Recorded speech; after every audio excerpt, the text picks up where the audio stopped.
you for joining me today in this 30-minute money webinar. This is the second of 5 lunchtime financial wellbeing webinars running all this week exclusively for Co-op colleagues. And in fact, this week is what we call Talk Money Week. It's actually a week when we should all be talking about money. So if you find something interesting in this session or any other session that you attend, or you think it might be useful for other people, then do tell them about either looking at the recording or attending events later this week, because I'll be doing more sessions, all 30 minutes, or give you an opportunity to ask questions. My name's Jason Butler, and for my sins, I'm Head of Financial Education at Neighbour. Neighbour is part of the Salary Finance family of companies, and it's available to you by your employer and provides access to financial education, of which this is an example, and loans, lower cost and affordable loans repaid through your salary. Now, our mission is to help millions of employees to get and stay financially healthy and happy. Now, I just need to point out a little bit of housekeeping. This session is not personal financial advice, and if you're in any doubt about your own situation, either contact your local Citizens Advice Bureau or a regulated financial advisor.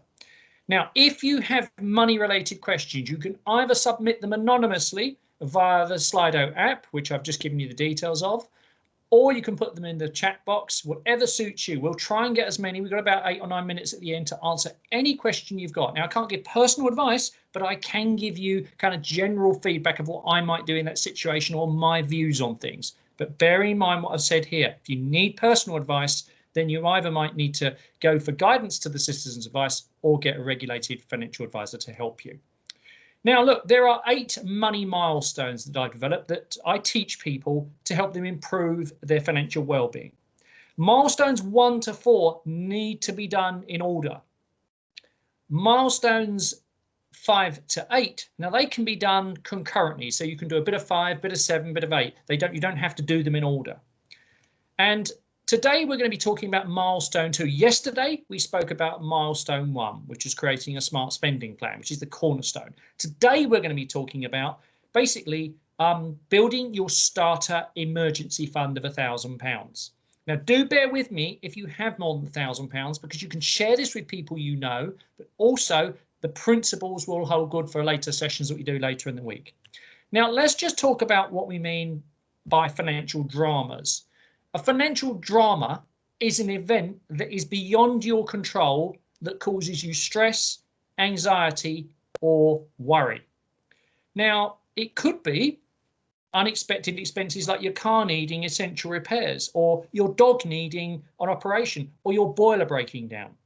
Now, Renee, my colleague who assists me on this, always knows about my 2 dogs, Jet and Inca. They are always in and out of the vets. Not that there's anything really wrong with them, but there's always something they need, whether it's nails clipping or a lump looked at or jabs. And it just seems to come out of nowhere, these bills, and they can be quite significant, even though we've got insurance. Or it could be a loss of income due to your partner losing their job, or you not being able to work due to a long-term illness or disability. Or it could be a reduction in wages due to economic challenges, or a lower than expected household income overall. The unexpected tends to happen when you can least afford it. It's what we call Sod's Law. If it can go wrong, it will. And unexpected financial shocks are one of the main reasons that people accumulate expensive debt. And we know that expensive debt is a drag on being able to get ahead financially. Take it from me, because I know, and I'm going to share with you a bit more about that. But yeah, so let's just talk about financial drama, a real one that happened recently. I took my car in for a service, which is normally about £400 or £500. It's a 3-year-old car, so it's not a complete old jalopy. And it should have just been a standard service. It needed 2 new tyres, new brake discs, and all new brake pads, and something else on them to do with the engine. It came to £1,600. Now, I don't know anyone's book that is not a helpful situation. £1,600 bill. I wasn't enamored about it. I wasn't excited. I didn't think it was wonderful. I didn't have a spring in my step. But you know what? Because I had an emergency fund that's more than adequate to meet all these mad things, not the basic servicing, because I put money aside for that, which we talked about yesterday. Irregular expenses that you know are going to come, but not quite sure when and how much. You put money aside each month for that. But this was extra. This was about £1,000 more than I could possibly imagine. So what my emergency fund did was it made what was a drama, potential drama, it made it just an inconvenience.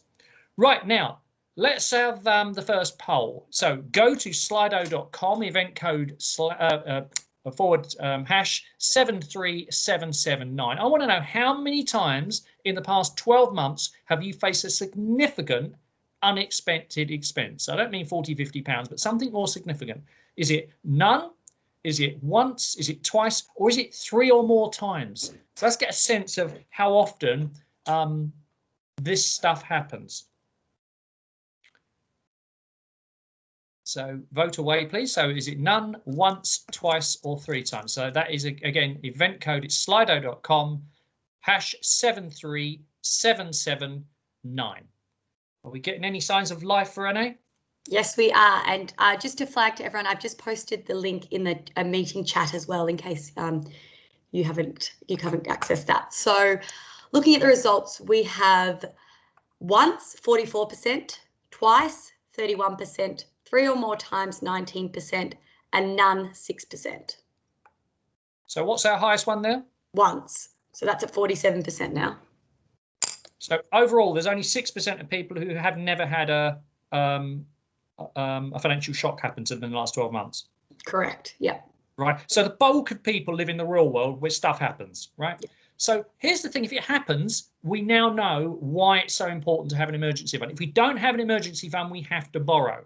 OK, and borrowing is not something we want to do. I know it sounds weird, right? Because Neighbour is in the business of lending people money, but the lending is merely a stepping stone to other things that you need to do with your money. OK, this is just to helping you get ahead. It's not the answer to all your problems. So let's move on. What we want to do is turn a potential financial drama into an inconvenience. So what that means is you're going to be able to avoid racking up expensive debt and the stress that goes with that. You're going to have more confidence to face the future. You'll feel more in control of your money, and you're going to have less tension and conflict with your partner over money issues. Now, I'll tell you what, that's a whole webinar I do, which is all about avoiding conflicts in relations about money. And that may be available to you next year. That's really worth attending, that one, because it's some simple things you can do. I know from experience, I've got the scars on my back that I can share with you. But here's the thing, you'll also have more financial wriggle room, because if you've got wriggle room, life is shades of grey. It's not black or white. It's not this or it's that. So the key to being able to do that is having been able to cope with these shocks is having an emergency fund. So that's a savings account that you can access at any time, which holds between 3 to 6 months of your essential, that's your core household living costs. If you attended yesterday's webinar about smart spending, that's all the essential, the absolute essential living costs. I also included my living costs, my essential living costs, plain chocolate biscuits and tea, because that's very important to get through the day, but I digress. So look, here's the thing, thinking about your core expenses is things like mortgage, utilities, gas, electric, transport, loans, insurance. Basically, if that comes to £1,500 a month, that means your emergency fund ideally needs to be between £4,500 to £9,000. Now, I know what you're thinking. Jason's living in a different planet. I'm not. That's the ideal, and we're going to be dealing with that on Thursday, talking about finishing this emergency fund, right? So if you don't have an emergency fund right now, or you do but nothing like 3 to 6 months essential expenses, and again on Thursday I'll be showing you how to work out whether it should be 3, 5 or 6 months, and I'll be giving you more strategies to think about that. You don't need to despair, because this is something you're going to be working towards in small steps, and I'm going to show you how, so you're not doing this on your own. Now, Legal & General, who is actually one of the shareholders in the Neighbour Salary Finance family, they've done some research, and they found that about 2/3 of people in the UK have around about £1,500 in savings, but 1/3 of people don't have £1,500. And in fact, 15% have no savings at all. And the debt charity Step Change, they basically worked out that an emergency fund of just £1,000 could help protect against debt driven by unexpected expenses and financial shocks. And they estimated that would help about 500,000 households. So that's probably about 1.6, 1.8 million people. That's a lot of people just to have £1,000. That's why we focus on the £1,000. So let's have another poll. Now you're all warmed up. You know how to do it. The link's in the chat. I think Renee's put that there. Well, I want to know do you have an emergency fund? So either yes, you've got more than 3 months expenses. Yes, somewhere between £1,000 and £1,000 and 3 months expenses, or yes, but less than 1,000, or no, nothing really to speak of.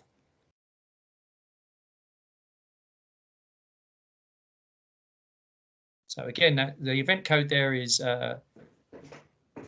hash 73779. You can click the link. We want to know, do you have an emergency fund? And it's either yes, more than 3 months, yes, between £1,000 and 3 months expenses, yes, less than £1,000, or no. What are we looking like, Renee? Okay, we're looking pretty even here. We've got 31% for yes, between 1,000 to dash 3 months expenses. Yes, 31% for yes, less than 1,000, and no, also 31%. And yes, more than 3 months worth of expenses is at 6%. Yeah, and that is quite normal. Okay, so here's the thing: if you answer 2, 3, or 4, then you can see you're not up if you're not at the 3 to 6 months. Please don't. This is an ideal, and I really want you to not use that. Don't feel a despair at all, please. I'm just setting this scene out, and it's funny how when you start thinking about this as the ideal, it's amazing how things change in your life. So I explained in yesterday's webinar how getting control of day-to-day spending is absolutely essential, but I also explained it doesn't come naturally to people because we're making our money decisions on an emotional, not a logical level. So we'll make sure you have a link to that recording, that session, so you can understand and learn the principles of controlling spending.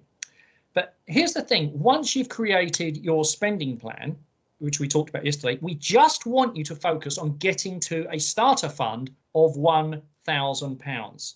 Once you've got £1,000 together, you can switch and focus on the next money milestone, which is getting rid of all of your non-mortgage debt. Then with the money you freed up from getting rid of those debts, you can then focus on coming back to your emergency fund to finish it off. So if you have more than £1,000 in your emergency fund, and we'll caveat that in a minute because it depends on your outlook for your situation, it could well be for many of you that the best thing to do with your excess is to use it to get rid of your expensive non-mortgage debt. But I'll answer those questions both in the question section at the end, and also I'll be dealing with that tomorrow when we talk about paying off expensive debt. But this priority of creating a starter emergency fund comes first, even if you've got expensive debts. And there's a reason for that, as I said before. Not only does Step Change say that it's important to help people avoid taking on more debt, but you want to avoid, as I say, taking on more debt, but you also want to create a sense of progress to build your confidence. Remember, it's progress, not perfection. Then you can focus on getting rid of the non-mortgage debt, which will eventually freeze up income from which you can then finish funding the emergency funds I've said. So let's look at some practical ways that you can get your £1,000 starter emergency fund or build it from here. So obviously the simple one is sell stuff. Sell everything you've got. If it's not now down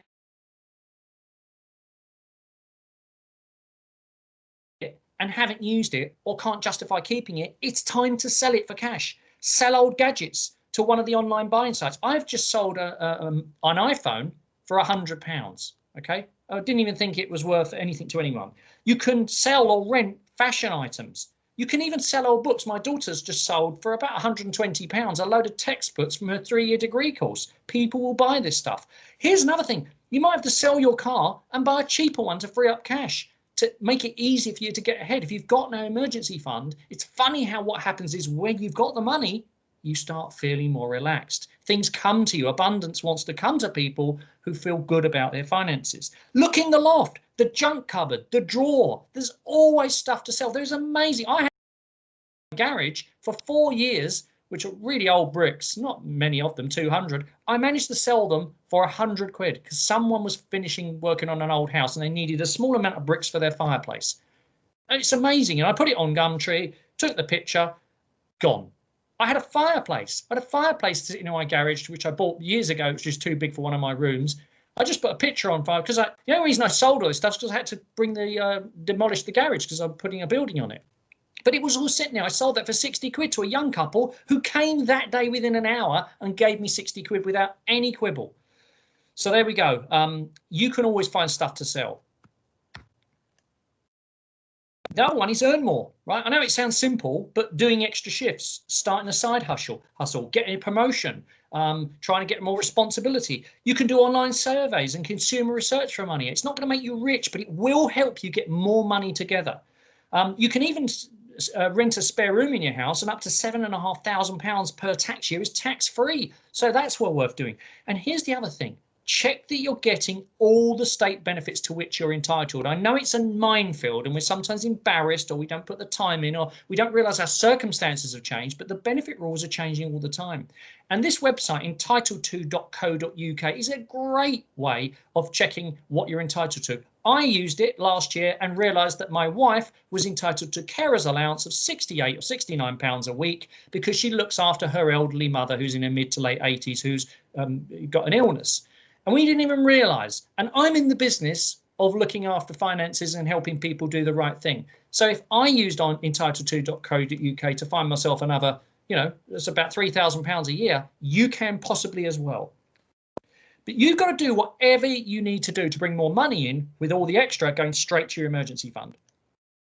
Another thing you can do is open a Help to Save account. This is the most underutilized, no-brainer savings account that you can open. Now, this is basically a government-backed savings account where you can save up to £50 a month, up to 2 years, or you can do it for up to 4 years. At the end of 2 years, you can continue. You can vary the amount each month. You can take the money out at any time, and the government will add at the end of 2 years and at the end of 4 years, the highest amount, whatever your balance has been, the highest ever balance, they'll add 50% bonus. So taking money out, you can take your money out. There's no risk to your money. And the only downside to this is that you have to basically qualify for it. And basically you qualify for it if you are in receipt of working tax credits or children's tax credits, the old style benefits, or universal credit. And as now 7 or 8 million people qualify for universal credit, it might well be, and you only need to qualify at the time you open the account. So even if you open the account for £1, you can open it. And we'll give you the link to that so you can open that in due course.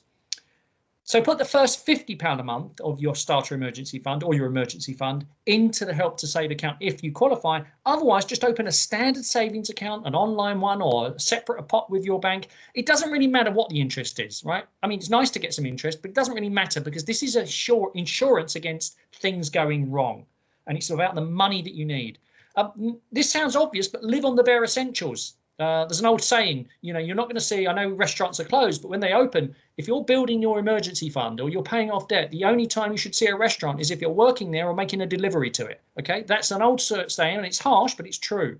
So live on the essentials, live on cheese and crackers. Keep it really simple. Make your own coffee, make your lunch, just absolutely to the bone. I know it's painful, but that's what you need to do to get that emergency fund together. And you will feel so good about yourself when you've done it. So trim out everything unnecessary, but it's only temporary. This is just a short sprint, okay? Once you've got your starter emergency fund and once you've got rid of all the expensive debt, which I'll talk about tomorrow, then you can ease up and have some fun. You can ease up and have the little extras. But you've got to go through some temporary pain, sadly, to achieve long-term gain. It's an old one, but it's true. Right, let's have another poll. Can you think of ways to create or improve or make bigger your starter emergency fund? So I want to know, go to the poll. Is it yes, definitely, you've got ideas, or yes, a few things come to mind. You're thinking possibly, or absolutely no way, not really. Jason, you're talking rubbish.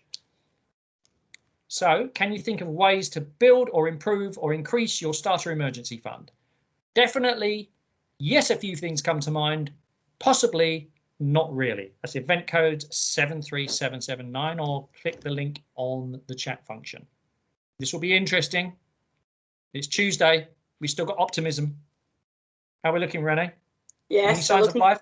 Yeah, we're looking very good, actually. We've got 81% have responded yes. A few come to mind. 13% have responded definitely. 6% have responded possibly, and 0% have responded not really. So positive results there. Yeah, I love the co-op colleagues are my favourite. I love them. They're such positive people. And do you know what? This is about you. This is not about me. You are deciding what you want to do. The first stage is to make that decision. There's always stuff to cut. Okay, and this is not about always going without. But look, well done. So here's the thing. Next thing to go on from that is this is your secret to getting ahead in life. You celebrate small successes and making some progress. I'd say that again. You're looking for progress, not perfection. So you need to find a non-spending way to celebrate progress in a way that works for you. So let me give you an example. When I've done something, you know, one of the things I really can't stand doing, and I really don't like doing it, is changing utility provider, because it's just, you know, but I like doing the fact that I can save some money. But when I've done it, I've got a little bit of a saving, I go, yes. I clench my hand and I say yes. I do the same thing when I do a few more reps in the gym, right? You've got to be careful with your celebrations that people don't think you're weird, but I don't care. I like being weird. So you find what works for you, something that reinforces that you are making small steps. And it's not about revolution, this is small steps. If you save 10 quid this week towards that emergency fund, well done. Find a way to celebrate. Next week, do a bit more. It's small steps. And when you think it's small, it's going to be easy. It's going to be easier for you. So here's another little trick.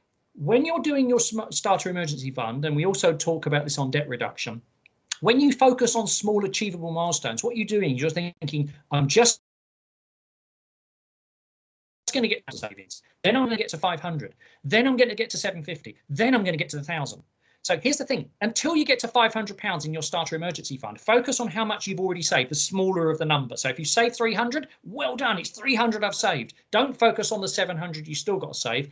When you've got 550 or 600 saved, then focus on the fact, oh, I've got 400 left to save. That's what you need to focus on. Always focus on the smaller of what you've achieved or what you've still got to achieve. So you flip it around, and that will give you that confidence and sense of progress. And as I say, you've got to just keep finding a way of moving forward, and celebration in a way that works for you is your secret to this. But here's a really important point, and this is the difference between people who cope and build resilience and can cope with adversity, is you're going to make mistakes. You're going to have blowout weeks. You're going to fall off the wagon and you're going to let yourself down. OK, that's going to happen. But that does not mean that you are a failure. It just means that you are learning how to build your emergency fund. So let's just summarize this. Sell stuff for cash. Open a Help to Save account if you qualify. Increase your income and cut spending to the bare essentials just until you get to that £1,000 emergency fund. And be realistic. Be patient and pragmatic, and celebrate small successes.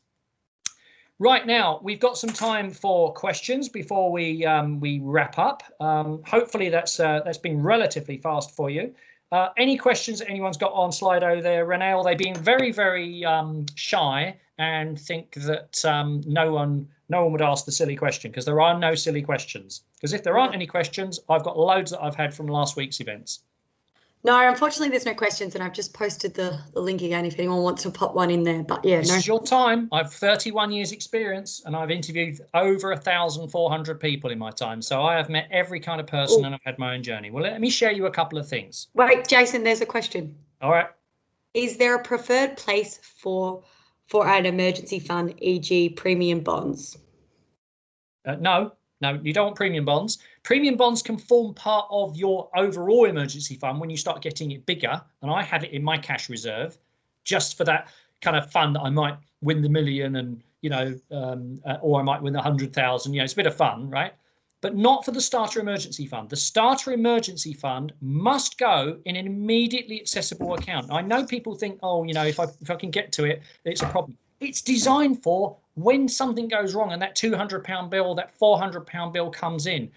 And I know that it's going to fluctuate over the day. So what you want is either a secondary pot, if you're using one of the new challenger banks, they'll enable you to open different pots. Or you want a separate account if you've got a more traditional bank. Or you can open a third-party account like a Marcus or an Investec or one of these savings companies that provide savings accounts. It doesn't really matter what the return is. It's nice to make a return, as I said before, but what matters is that you can get your hands on that money quickly. So let me explain how I do mine. I hold 12 months worth of core living costs in my emergency fund. And my emergency fund is roughly 2/3 in savings cash accounts. I'll come back to that. And it's about 1/3 in premium bonds. And the premium bonds is because, you know, I may well get the tap on the door, or I might get 100,000 or 1,000, but I can get my money probably in 3 or 4 days, you know, no more than a week. but the rest of the money is split between the two accounts. One is a Monzo second pot account, and there are other banks available, Starling, etc., First Direct, whoever, but I have that in a separate pot, and then I have my kind of the money I can dip into that day in a Marcus account. Pays about 0.75% interest. Not, it's one of the better ones, but it doesn't matter. So I have my Marcus account I can dip into to get money that day if I find that my bank account, for whatever reason, and that's to help me just smooth things out. I've got the Monzo smoothing pot account, which we explained about yesterday, smoothing account, but I have that account there for that stuff that I might need in 2 or 3 days, and the premium bonds that I can get to in a week or more. So it's really about striking a balance between, possibly making a return on it, but more importantly, just keeping it separated so that you don't get too carried away. But to start with, if it's an emergency, the starter emergency fund, I would keep it in one account that is linked to either your bank account, or you can get it into your bank account the same day. And okay. That's what an emergency account's for. All right, sounds good, Jason. Sorry, we've got a few more questions, so okay. I'm going to read them out. I've been using my saver account to help pay off my credit card instead. So it would be better to save first than do the extra payments on my credit card. So would it be better to save first and then do the extra payments on my credit card? Yeah. Well, first, that's a great question. You must attend tomorrow's milestone 3, where I talk about how you're going to get out of debt really quick. Yes, minimize payments on everything until you've got £1,000 in your emergency fund, right? And we'll talk about the emergency fund, the actual how you use it, and what an real emergency is. It's not a Deliveroo, and it's not having a tattoo. Okay. £1,000, you minimise your debt reduction. It's not about what's the best return. This is about helping you feel psychologically safe and helping you feel you're in control. Okay. So and then I definitely recommend you attend tomorrow's event and you attend Thursday's event, or certainly get the recording. So yeah, I would definitely want you to get to £1,000, because that will stop you taking on more debt. Okay, great. Thank you, Jason. Is it worth getting life insurance, which covers loss of a job or terminal illness, or is it building a large emergency fund over time a better use of your money? Right. The whole issue, we're getting confused here between different things. It's a good question, but here's the thing. An emergency fund is about helping you cope with day-to-day expenses, okay? And one of the reasons why we eventually want you to have 3 to 6 months is because if you have a period of forced happens in someone else in your household as an earner, then you can weather most storms over 3 to 6 months, depending on your preference and depending how secure the rest of the family income is. You need life assurance if you have people who are dependent on you, and they would no longer receive your income. But you see, the co-op, if you're an employee of the co-op, you will have death in service benefits, which will pay out life assurance. And that's set at a level that should be reasonable. And basically, you'll need life assurance to pay off any debts that you might be leaving your dependents, because you don't want them to have to, sell the house to pay off a mortgage, and any other liabilities you have. So the answer is, if you have financial dependents, you'll need a life assurance to make sure you don't leave them with a mess, and that they can fund normal working life on top of anything that the co-op provides you. If what the co-op provides you isn't enough, then you may need to buy extra. But one of the things you need to look at is whether your level of income protection, if you due to a very long-term illness or disability, is adequate for your needs. And it's quite often your partner, who's not working for an inclusive and generous employer like co-op, may not have the same level of approach to their sick pay. So it's often partners in a household who might be more vulnerable. So if you're a builder, or you're a tradesperson, or you're self-employed, so protecting your income, the ability for you to be paid in the event of illness or disability long-term, 3 to 6 months or more, is very important. Anything else, because we're running out of time? We've got to come to an end. We've got 2 more, so I might just read out one more because it's been upvoted a bit, and it's a good question. How do you avoid the temptation of spending the emergency fund with Christmas around the corner and kids with expensive requests? You need to attend our webinar late in November called How to Avoid the Christmas Blues. we're doing a webinar. I'm doing a webinar called How to Avoid the Christmas Blues, and I'm going to give you coping strategies. I love putting it together. It's my kind of my greatest hits, if you will, and I'm going to share with you some stuff that's going to help you. The answer is it's not easy. I know. Well, we live in a world of temptation and expectation, but that might help you. The second thing is to be crystal clear about your priorities and what's important in life. You know, no point in giving people presents and gifts and spending money you haven't got that's going to give you a headache. You want to go into 2021 with a really positive mindset that you're going to really have a good year, regardless of what's going on around you. And you do that by being clear about your priorities. But do attend that event late in November. I think you'll enjoy it. Okay, great. Do we have time for one more, or should we wrap it up? Okay, one more, and then we're finished. All right. I'm renovating my house, which is costly. Should I focus on my emergency fund first, or is the financial investment in my property just as good an option? The answer is you've got to build your emergency fund, and we're not just the starter emergency fund. We've got to get rid of the bad debt before you do renovations. It's not about increasing the value of your house. You already got the house, right? You're already living there. So you've got to get your foundations right, because I tell you, if you sink money into your house, yes, it might put the value up, but you can't eat bricks. Okay, unless you sell the house, you haven't got the money. So you've got to basically protect yourself and build resilience, because you don't know what's going to happen in the future. No one does. No one could have thought about COVID. You don't know what's going to happen in your family. You don't know what's going to happen with your health. No one knows. So until you've got your adequate emergency fund and got rid of expensive non-mortgage debt, you've got to stop. In my opinion, if I were you, I'd be pausing the renovations. You do the real simple stuff, that, you know, clearing stuff out, but just pause the renovations, and you need to attend tomorrow's event and Thursday's event, and I'll give you that all together. Right, look, we're really over time. Thank you for those questions. Really great engagement. Thank you for that. Final poll. Just before we go on to that, we got the Financial Wellbeing Hub is available via the colleague website, so you can get access to lots of information on there. And there's calculators, there's articles, and there's help. But I want to now find out from you the final poll question, right? This is the last bit of work you've got to do. I want to know what next step you're going to take to build your emergency fund or increase it. Are you going to sell off unwanted stuff? Are you going to work some overtime or an extra in your spare time? You're going to cut out non-essential spending to free up money? Are you going to open a Help to Save account? Or are you going to do something else? So let's vote away. I want to know what you're going to do, because action is what it's all about.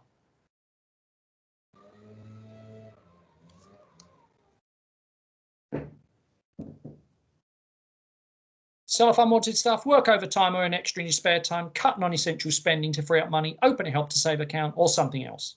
How are we doing, Renee? Yes, we've got some responses in. So 56% of people are going to sell unwanted stuff. Right. 44% of people are going to cut non-essential spending to free up money. So that's really great. Good. See. Well done. Well done. Here's the thing. So we've talked about milestone 2, which is the emergency fund. Tomorrow, it's all about getting rid of non-housing debt. All right. This is my favorite webinar. You must come to this, even if you don't have a non-mortgage debt, because you could share this with people you care about and you know. So look, you know what next step you're going to take to build your emergency fund, your starter emergency fund, and it's going to take you effort and it's going to take a little bit of time, but the benefit for you is going to be less stress, less worry, less anxiety, more freedom, more choice, greater financial security. And I know from experience, it's worth it. I don't want you to be mediocre with money. I don't want you to accept that you can't get ahead, and don't tell yourself that you're not the money type. You can do this. I know you can. If you enjoyed this seminar, this webinar, do join me again tomorrow when I'll be doing the one all about milestone 3, which is getting out of debt fast. And I'll be showing you it's the most single effective way to get rid of non-mortgage debt so you can get ahead with your money. I've really enjoyed speaking to you today. Please tell your friends and come back, and I'll see you tomorrow. Thank you. Thank you.